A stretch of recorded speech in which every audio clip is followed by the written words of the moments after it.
January 1st, 1945, New Year's Day.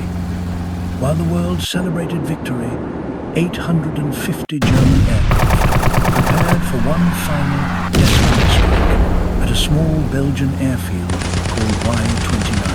23 American pilots were about to face impossible odds. This is the story of the day the Luftwaffe died. Bob Brulle, 21 years old, P-47 Thunderbolt pilot, 366th Fighter Group. The morning of January 1st, 1945, Brulle woke with a hangover.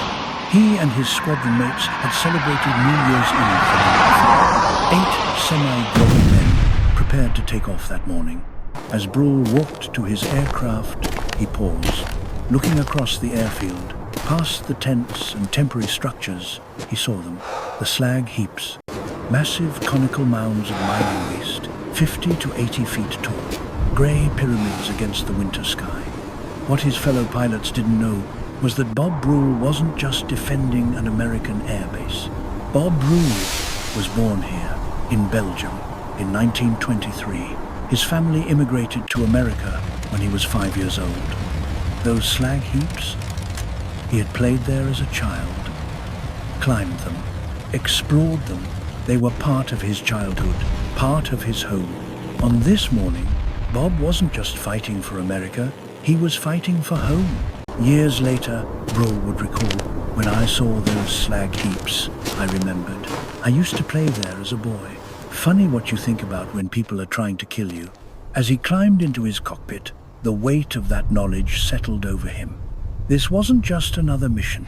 This was personal. At the south end of Y-29, another drama was unfolding. Lieutenant Colonel John C. Meyer, commander of the 352nd Fighter Group, had been requesting permission to take off all morning. 9th Air Force Command kept denying his request. All fighters were to remain grounded until 9 a.m. for an escort mission assembly. But Meyer was uneasy. He'd spotted flak bursts to the north over the British airfield designated Y-32 on New Year's morning. Something didn't feel right. Something's coming, Meyer told Lieutenant Sanford Moats, one of his pilots. Moats, 32 years old, was known for his ice-cold precision. While others fought with passion, Moats fought like a surgeon, methodical, calculating. He never wasted shots. Every bullet had to count. Nearby, Lieutenant Alden Rigby sat in his cockpit, running through his pre-flight checklist for the third time. Everything had to be perfect. The perfectionist in him wouldn't accept anything less. He tested his gun sight again, working perfectly. 3 men, 3 different personalities, 3 different approaches to leadership and combat. In minutes, all would be tested. Meyer made his decision. "Get the men ready," he told Moats. "Sir, we don't have authorization," Moats replied. Meyer looked at him directly. "I didn't ask if we had authorization." Moats understood. "This is either a decoration or a court-martial, isn't it, sir?" Meyer almost smiled. "Probably both." 12 P-51 Mustangs, engines idling, waited on the runway. Their blue noses marked them as the 352nd Fighter Group, the blue-nosed bastards of botany. They were about to disobey direct orders, and that decision would save Y-29. 30 miles to the east, across the front lines, a very different scene was unfolding. A German briefing room, concrete walls, dim lights, cold. Rows of pilots sat listening to their final instructions. But these were not the confident warriors of the early war. These were boys, 16, 17, 18 years old. Some hadn't started shaving yet. Farm kids, factory workers, students pulled from school. By January 1945, the Luftwaffe was a shadow of what it once was. Most of these pilots had less than 30 hours of flight training. Their veteran instructors? Dead. Lost on the Eastern Front, over France, over Germany itself. One young pilot, a 17-year-old named Hans, clutched a photo of his family, mother, father, little sister. He tucked it into his breast pocket, over his heart. An older pilot, a veteran named Ernst, sat beside him. Ernst had seen too many young pilots die. He knew what was coming. "First mission?" Ernst asked quietly. "Yes, Sergeant," Hans replied, his voice barely steady. "How many hours?" 28, Sergeant." Ernst closed his eyes briefly. 28 hours. It wasn't enough. It was nowhere near enough. "Stay in formation," Ernst told him, "no matter what happens. Don't break. Don't run." "And if we see Americans?" Hans asked. Ernst looked at this boy who would probably be dead in an hour. "Pray they're as scared as you are." The pilots filed out to their See you back here, buddy. Some shook hands, perhaps for the last time. Some embraced. One veteran hugged a young pilot like a father sending his son off to war. They called it Operation Bodenplatte, ground plate. The plan: crush Allied air power in one desperate morning. 850 aircraft. The largest German air operation in months, and their last. As engines roared to life and the massive formation took to the sky, young Hans touched the photo in his pocket one more time. Then he focused on staying in formation, following Ernst, trying to remember everything he'd learned in his brief training. The formation headed west, toward Belgium, toward Y-29. But the Luftwaffe had made one fatal mistake. To maintain secrecy, German High Command had not informed their own anti-aircraft units about Operation Bodenplatte. As the massive formation of 850 aircraft crossed into Belgium, German anti-aircraft gunners looked up and saw what they thought was an American invasion force. "Americans!" a German gunner shouted. "Fire! Fire!" German 88mm flak guns opened fire on their own aircraft. In his cockpit, young Hans saw black puffs of flak exploding around him. Shrapnel tore through his wing. All around him, German aircraft began falling from the sky. The radio exploded with panicked voices. "We're taking fire! They're shooting at us! It's our own flak! We're German! Cease fire!" A Focke-Wulf, 190 ahead of Hans, took a direct hit. Its wing tore off. The aircraft spun down, the pilot unable to escape. It crashed in a field below. Another pilot managed to bail out. His parachute opened. But the German gunners, thinking he was an American, shot at the parachute. The pilot was killed in the air by his own countrymen. Hans couldn't believe what he was seeing. "They don't know!" he cried into his radio. "They don't know we're German!" The veteran, Ernst, radioed urgently. "Stay in formation. We have to get through." Before firing a single shot at the Allies, over 200 German aircraft were damaged or destroyed by their own anti-aircraft guns. 1/4 of the force gone.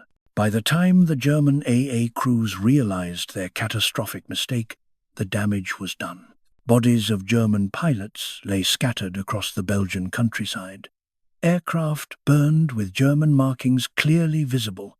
The survivors of the friendly fire pressed on, their formation shattered, their numbers decimated. Young Hans flew on, tears streaming down his face, his aircraft damaged but still flying. Behind him, a trail of burning wrecks marked the deadliest mistake of Operation Bodenplatte. The German offensive had already failed before it even began. 8:30 a.m., 8 P-47 Thunderbolts of the 366th Fighter Group rolled down the runway at Y-29. Captain Lowell B. Smith led the formation, with Bob Brulle flying as part of the first flight of 4. They thought it was a routine mission. Ground support over the Ardennes. Nothing unusual. As the Thunderbolts formed up and headed east, Lieutenant Jack Kennedy spotted something to the north. Flak bursts over the British airfield, Y-32. Then Lieutenant Mel Paisley broke radio silence. "Bandits, 2 o'clock low." What the 8 American pilots saw made their blood run cold. Not 1 or 2 enemy aircraft, not a small patrol. 64 Focke-Wulf 190s and Messerschmitt 109s, flying low, heading directly toward Y-29. Bob Brulle would later recall, "I think that was the first time any of us had seen flying German aircraft, and it was a whole gaggle of them. 8 against 64. The Americans didn't hesitate. They jettisoned their bombs and dove to attack. Later, some would say it was courage. Others would say it was instinct. Perhaps it was both." Meanwhile, back at Y-29, J.C. Meyer watched the flak bursts grow more intense. He'd been right. Something was coming, and his fighters were still on the ground. Meyer grabbed his radio. One more time. Tower. This is Blue Leader. Request immediate takeoff authorization. The reply came back. Negative, Blue Leader. Stand down. Meyer looked at his 12 P-51 Mustangs, engines idling, pilots ready. He looked at the sky to the north. He made his decision. Let's go, he told his pilots. Sanford Moats would later recall. I looked at him and thought, this is either a decoration or a court-martial. The 12 Mustangs throttled up without authorization and began rolling down the runway. The blue-nosed bastards of Bodney were taking matters into their own hands. J.C. Meyer was still raising his landing gear when a Focke-Wulf 190 appeared directly in front of him. Nose to nose, no time to think. Meyer's finger closed on the trigger while his wheels were still coming up. The burst was perfect. The 190 exploded in flames and cartwheeled toward the runway, crashing directly in front of Sandy Moats, who was still accelerating for takeoff. Moats swerved around the burning wreckage and got airborne.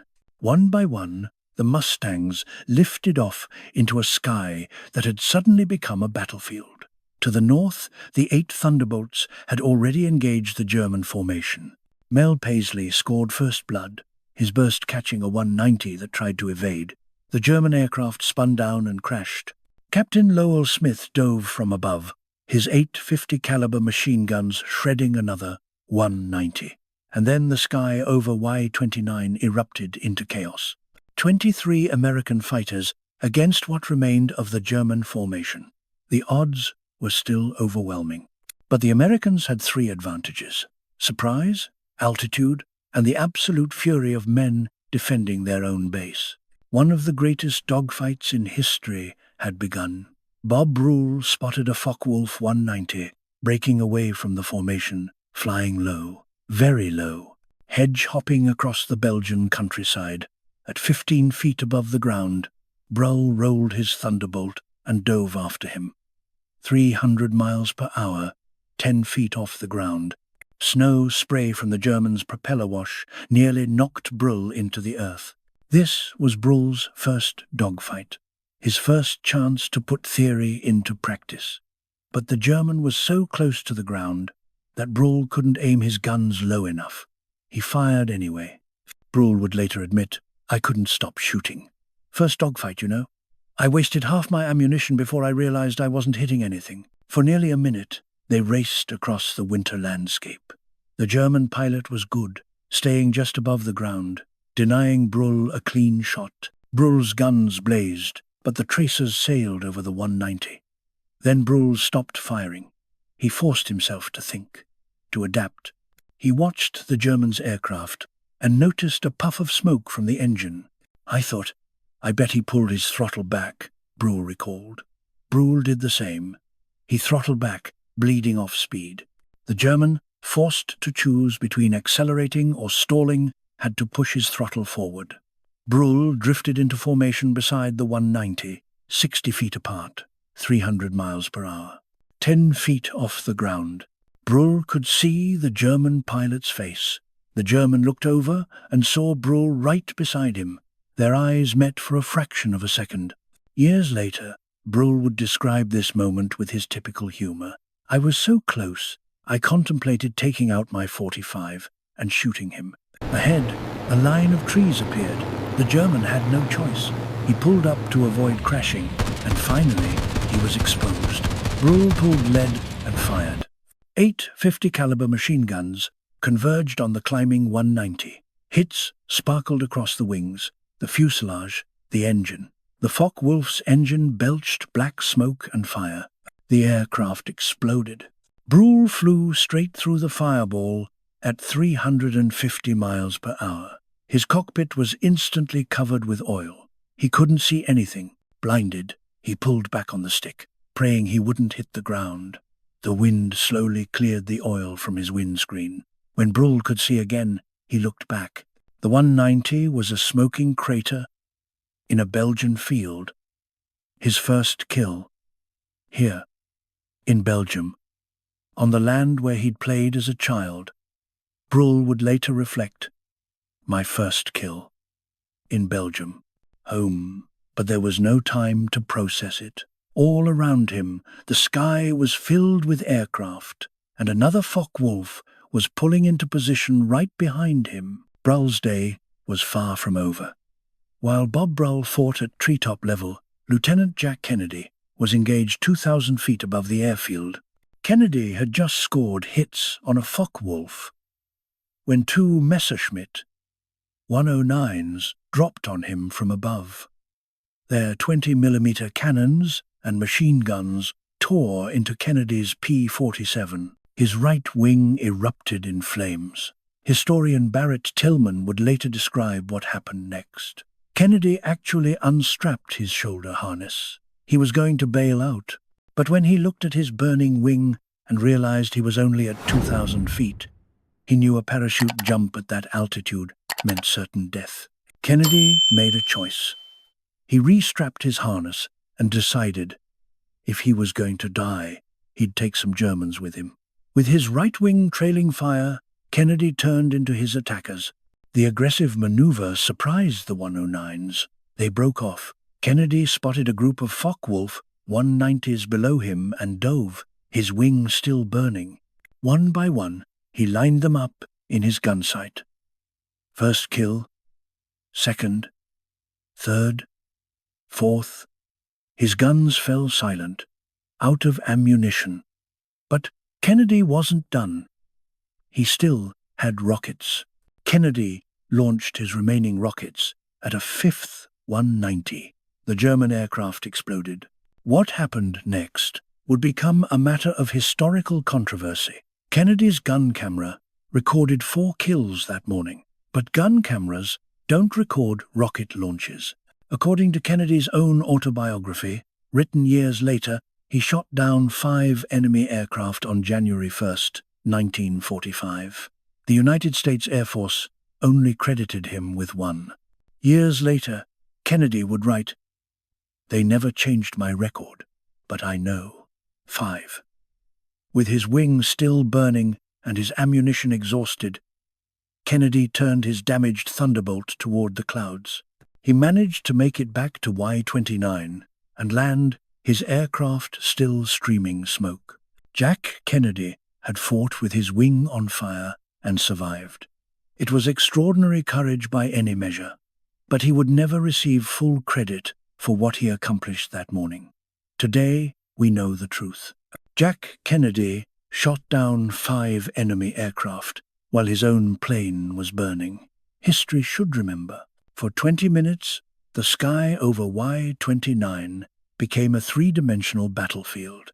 20 square miles of Belgian countryside, from ground level to 15,000 feet, filled with aircraft locked in mortal combat. Tracers crisscrossed the sky like deadly spider webs. Radio chatter exploded with urgent calls. "Break left, on your 6. I got him. Where'd he go?" On the ground, personnel at Y-29 stopped what they were doing and stared upward in amazement. Richard Creamer, a ground crew member, would later recall, "People were just standing there, watching like a football game. Get that guy, he's on his tail." We were cheering them on from the ground. Then a Messerschmitt 109 made a strafing run directly at the ground crew. Creamer dove behind a mound of dirt and, in desperation, pulled out his .45 caliber pistol and fired at the German fighter as it roared past. Creamer would later laugh about it, like hitting a fly with a BB gun. In the air, Sandy Moats stalked a Focke-Wulf 190 that was attacking the rail yard south of Y-29. Moats, the ice-cold marksman, lined up his shot with surgical precision, 30-degree deflection, 200 yards range, perfect geometry. He fired. What happened next shocked everyone who witnessed it. Moats's bullets struck the 190's wing roots on both sides simultaneously. The wings folded up over the canopy, like a carrier aircraft preparing to park. Moats would later describe it in his characteristically flat tone. "The wings folded up over the canopy, just like that. I could see him in the cockpit. He looked up at me. He didn't have a chance. The German pilot and his aircraft dropped straight down 400 feet and impacted the ground. Nearby, Al Rigby saved his flight leader, Ray Litcher, by calling a brake turn that allowed Rigby to get behind a pursuing 190. His burst caught the German from tail to cockpit. The 190 rolled and crashed. But then Rigby spotted another 190 below him, just above the treetops. He dove to engage, and that's when his gun sight failed. The bulb had burned out. In a brand new aircraft, the one thing Rigby had checked 3 times that morning, the one thing that had to be perfect, had failed. Rigby would later recall, "I couldn't find my gun sight. The bulb was burned out. And this is a brand new aircraft." But Al Rigby didn't give up. Without a sight, he kicked his rudder pedals back and forth, swinging his nose from side to side, spraying bullets across the sky. It was crude. It was imprecise. It was nothing like the careful gunnery he'd trained for. But it worked. His bullets walked across the 190. The German's engine died. The aircraft tumbled and crashed. All across the battlefield, similar stories were unfolding. Americans and Germans fought, died, survived, and fought again. Aircraft burned and fell. Parachutes blossomed in the winter sky, and on the ground at Y-29, the wreckage of German aircraft mounted. By 9:45 a.m., 18 German aircraft had been shot down over Y-29. The Americans had lost 1 P-47 Thunderbolt, but the battle wasn't over. And then, for 90 seconds, the sky over Y-29 grew quiet. It wasn't silence. Aircraft still circled, engines still rumbled, but the frantic combat paused. Both sides needed to breathe. Bob Brulle landed his oil-streaked P-47 to rearm. He climbed out on shaky legs, exhausted. Ground crew rushed to reload his guns and refuel his aircraft. Sandy Moats checked his fuel gauge. Low. His ammunition counter nearly empty. He'd fired with such precision that he still had rounds left, but not many. Al Rigby examined his useless gun sight and shook his head. Everything was supposed to be perfect. War doesn't care about perfect. On the ground, ground crew counted the wrecks. 18 German aircraft burning or smashed across the Belgian countryside. Smoke columns rose into the grey winter sky. For a moment, hope flickered. Maybe it was over. Maybe the Germans were retreating. Then a voice crackled over the radio. "More contacts. East. They're coming back." The pilots looked at each other. "Here we go again." Bob Brulle climbed back into his freshly armed P-47. Sandy Moats stayed in his cockpit, conserving what little fuel and ammunition remained. Al Rigby prepared to fight again without a functioning gun sight. J.C. Meyer, already back in the air, vectored toward the new contacts. The second wave was coming. Al Rigby spotted another Focke-Wulf 190 below him, hugging the treetops. A perfect opportunity. He rolled his Mustang and dove. As he closed the distance and prepared to fire, Rigby looked through his gun sight. Nothing, just darkness. The bulb was still burned out. Rigby later recalled, "About the time I get a line on him, I can't find my gun sight. I mean, it's gone. And this is a brand new aircraft." For a pilot trained in precision gunnery, fighting without a sight was like a surgeon operating blindfolded. Everything Rigby had learned, every hour of practice, every carefully aimed shot, all of it depended on that one instrument. And it was dead. The 190 ahead of him didn't know Rigby was there. It wouldn't stay that way for long. Rigby had seconds to make a decision. He made it. If precision was impossible, he'd rely on volume. He'd spray and pray. Rigby's feet worked the rudder pedals rapidly, kicking the nose of his Mustang back and forth. His 6 50 caliber machine guns sprayed bullets across the sky in a wide arc. Not precise, not efficient, but effective. Tracers walked across the German aircraft. Hits sparked on the wings, the fuselage. The 190's engine coughed black smoke. It lost power and tumbled from the sky. Rigby pulled up and checked his aircraft. Everything else worked fine. Just the one thing he'd checked most carefully that morning had failed. Years later, Rigby would reflect on the lesson. Everything was supposed to be perfect. War doesn't care about perfect. You adapt or you die. Al Rigby had adapted. The 190 hadn't. While others fought frantically, Sandy Moats fought like a surgeon. Moats spotted a Focke-Wulf 190 attacking the marshalling yard at Liège, just south of Y-29. He calmly maneuvered into position. No rush, no panic, just geometry and physics. The German pilot was focused on his ground target. He didn't see Moats coming. Moats lined up his shot.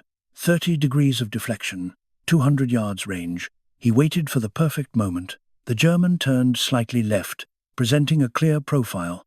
Moats fired a short, precise burst. Every gun on his right side hit the German's right wing root.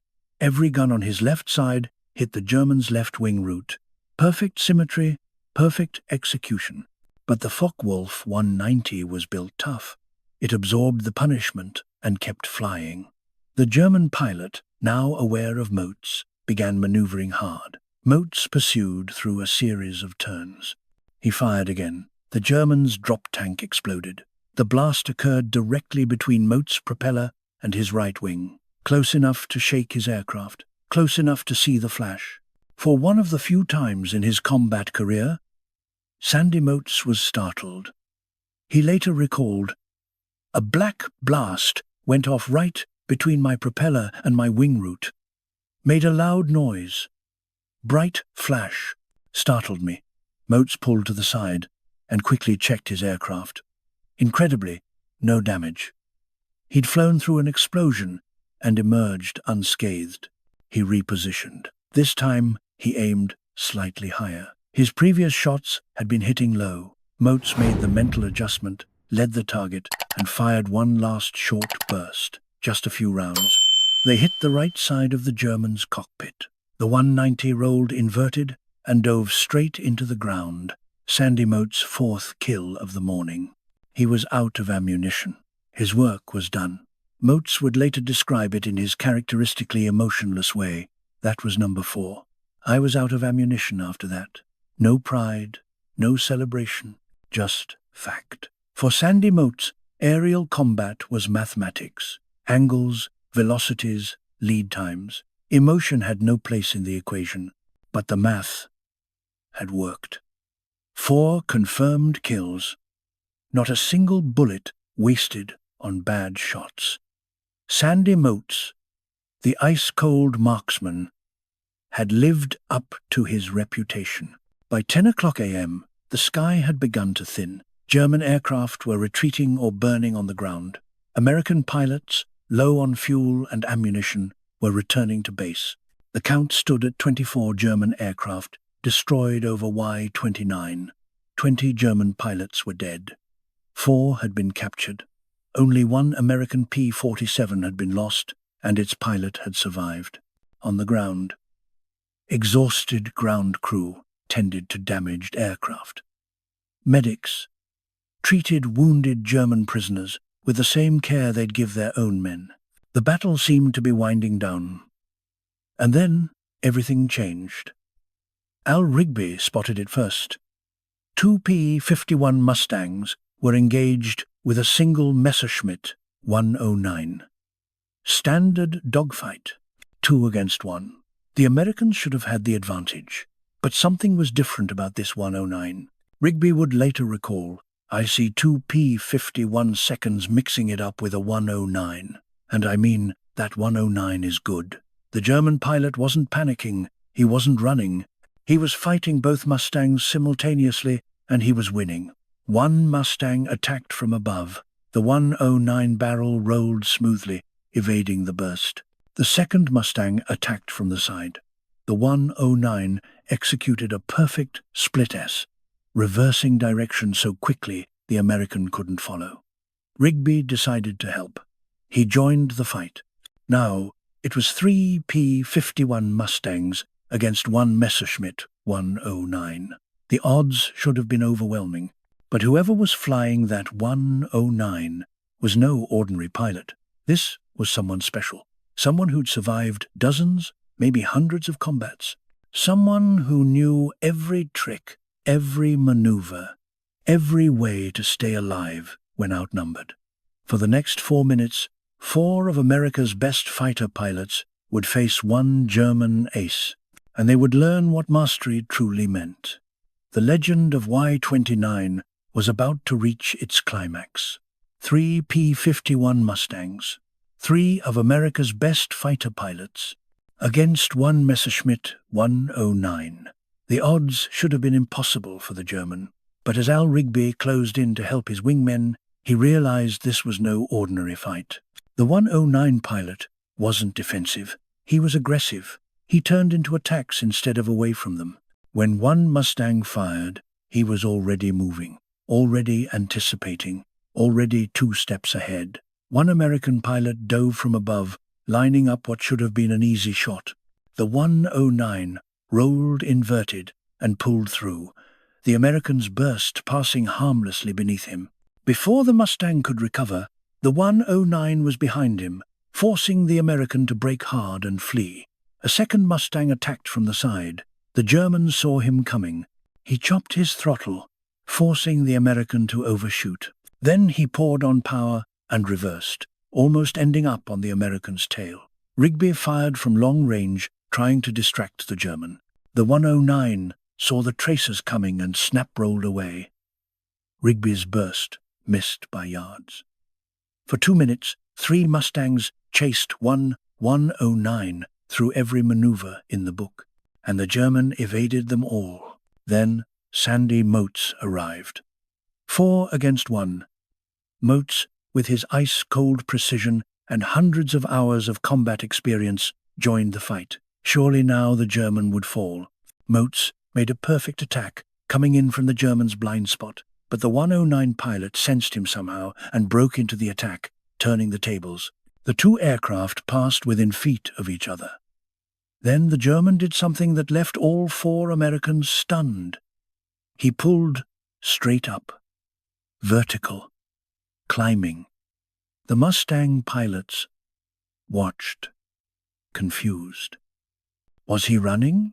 Was he trying to escape into the clouds? But the 109 wasn't climbing to escape. At the top of his climb, the German rolled inverted and pulled into a split S from 1,000 feet. A split S from 1,000 feet was suicide. There wasn't enough altitude to recover. Everyone knew it. Al Rigby watched in disbelief. The 109, for one maneuver, he rolls that thing on its back and does a split S from what I guess would be perhaps 1,000 feet. The 109 dove straight down, inverted, accelerating toward the earth. 500 feet, 300 feet. The American pilots waited for the inevitable crash. At 200 feet, traveling at over 400 miles per hour, the German pulled out. Rigby would never forget what he saw. The treetops shudder from the wingtips and the prop wash, and he pulls out. He's back in the fight. Sandy Moats tried again. He'd been flying combat missions since 1942. He'd seen the best German pilots the Luftwaffe had to offer. But this was something else. Moats maneuvered for a shot. The German did another impossible maneuver. He let his aircraft stall at the top of the climb, then entered an intentional spin, a controlled spin, from 500 feet. Moats watched the 109 spinning toward the ground. As he spun down, I thought, well, there goes number 5. There's no way he could have pulled out from that low altitude. But at 200 feet, the German stopped the spin and recovered. Level flight, as if he'd practiced it 1,000 times. Amazingly, he did pull out, Moats would later say with rare emotion in his voice. For 3 minutes, 4 American pilots had thrown everything they had at one German, and they hadn't even come close. The Americans were low on ammunition. The German was running out of fuel. This couldn't last forever. Someone would make a mistake. The German made it first, just a small one. He pulled up slightly too early from a low pass, bleeding off too much energy. But the Allies could replace their losses in a week. The Germans could never replace theirs. Historian Jerry Crandall would later observe, the Allies could afford their losses. The Germans couldn't. They were at their wits' end. They had no more fuel, no more trained pilots. It was over. Operation Bodenplatte wasn't just a failure, it was suicide. The Luftwaffe had bled itself dry in one desperate morning. The few experienced pilots who remained after January 1st, 1945, would spend the rest of the war watching their homeland burn from the sky, unable to stop it. The Luftwaffe would never recover. The skies over Germany belonged to the Allies now. The path to Berlin was open. At Y-29, as the smoke cleared and the fires burned out, ground crew began the grim work of clearing wreckage and counting the dead. German and American worked side by side, moving bodies, salvaging what could be saved, burying what couldn't. 23 American pilots had faced impossible odds that morning, and they had won. Not because they were invincible, not because war is glorious. They won because they were there. Because when the moment came, they chose to fight rather than flee. Because they defended their home and their brothers. And because sometimes courage is enough. The men who fought over Y-29 on January 1st, 1945, returned to their lives when the war ended. Some stayed in the military. Some went home and never spoke of what they'd seen. All of them carried the memory of that morning for the rest of their lives. Bob Brulle returned to America after the war. He married, raised a family, and worked as an engineer. For more than 70 years, he rarely spoke about the battle.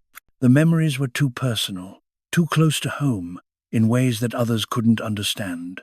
But late in life, Brulle finally told his story. People listened. They learned about the young man who had defended his childhood home from the cockpit of a P-47 Thunderbolt. They learned about the slag heaps where he'd played as a boy and fought as a man. Bob Brulle passed away on May 4th, 2019, at the age of 96. His family honored his final wish. He was buried in Belgium, in the land of his birth, in the ground he had defended. Home at last. Al Rigby became an aerospace engineer after the war. He kept pieces of the Messerschmitt 109 he'd shot down without a working gun sight. They sat on his desk for decades, a reminder that perfection isn't required. Adaptation is. Al Rigby passed away on May 3rd, 2015. His family still has those pieces of wreckage. They tell the story of a perfectionist who learned to improvise when everything went wrong. Sandy Moats lived to be 101 years old. When asked about January 1st, 1945, he would say simply, "We did our job, that's all." No elaboration, no war stories, no dwelling on the past. For Sandy Moats, it had been mathematics, angles and velocities and lead times. The math had worked. That was enough. Jack Kennedy wrote his autobiography years after the war. He insisted to his dying day that he had shot down 5 enemy aircraft that morning, not one. The United States Air Force never changed his official record. But history knows the truth. Jack Kennedy fought with his wing on fire. He shot down 5 enemy aircraft while his own plane burned around him.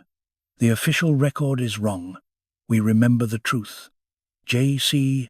Meyer, the man who disobeyed orders and launched his fighters without authorization, was not court-martialed.